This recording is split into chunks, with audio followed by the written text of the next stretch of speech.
All right, my name is William Bowles. I want to thank everybody for coming on the Zoom tonight. We have a special guest, Byron. He has a story to tell everybody about his amazing experience with this Terahertz device.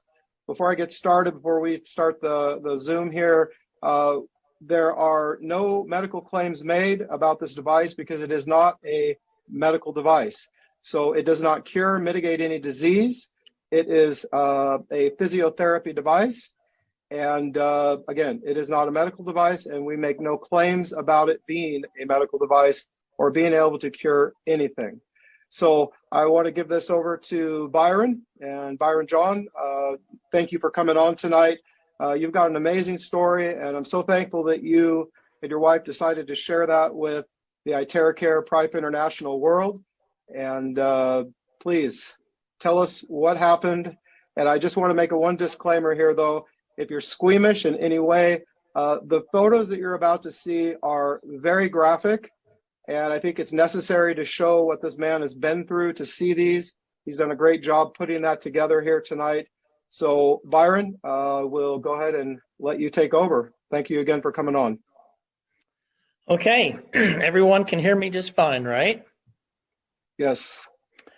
Okay, well, I appreciate the opportunity to tell you all about my story of my leg and its recovery.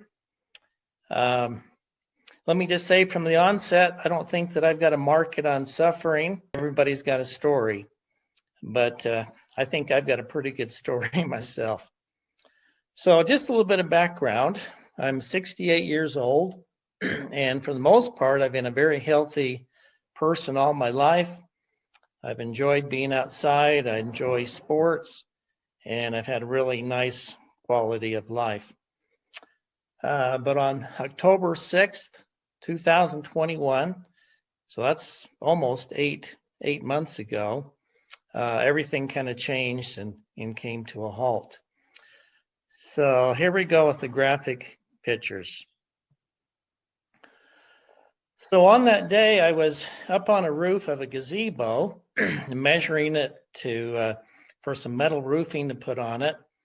And long story short, I fell off of that roof and landed on some scaffolding, hit the pole, the end pole of that scaffolding, and it just kind of peeled my shin right back. And yeah, it was kind of scary.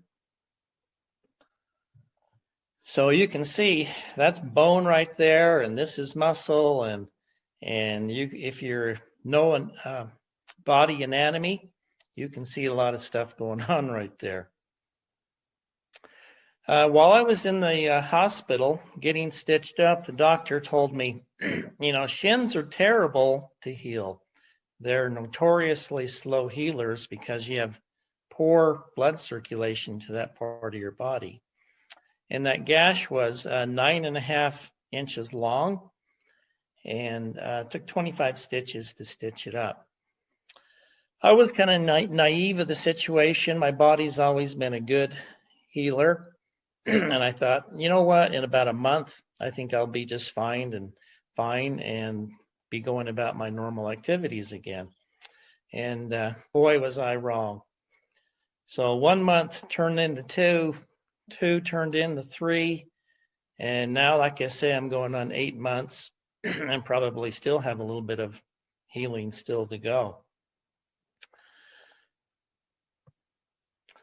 So one of the problems with my leg is, you know, like I mentioned, that part of your body just gets very poor blood circulation. And I got a lot of frequent infections, had 4 different infections. I did some calculating, and I figured that altogether, I was on antibiotics for 83 days. That's a long time to be on antibiotics, including my last infection was a staph infection. I was on for 35 days, 3 times a day, getting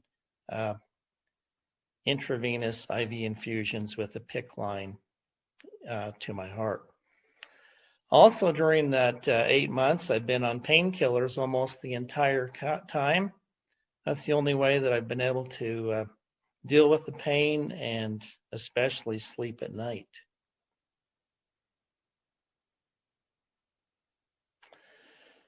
So after 5 weeks, they consider a wound.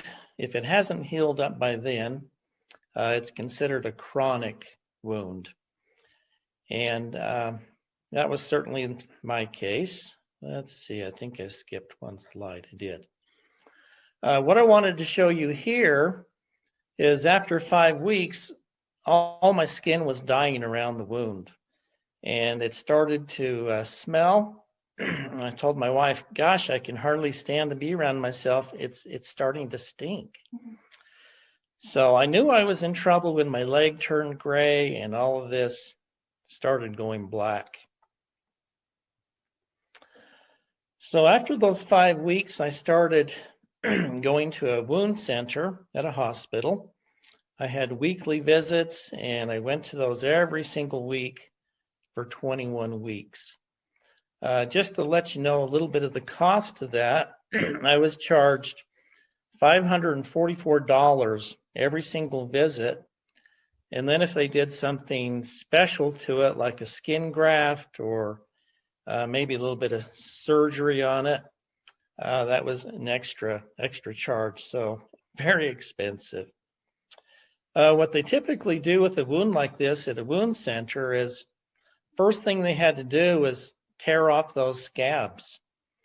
So after 5 weeks, scabs are a detriment, and they actually seal in the infection and don't let your skin close up. So the first thing they're going to do is the doctor just kind of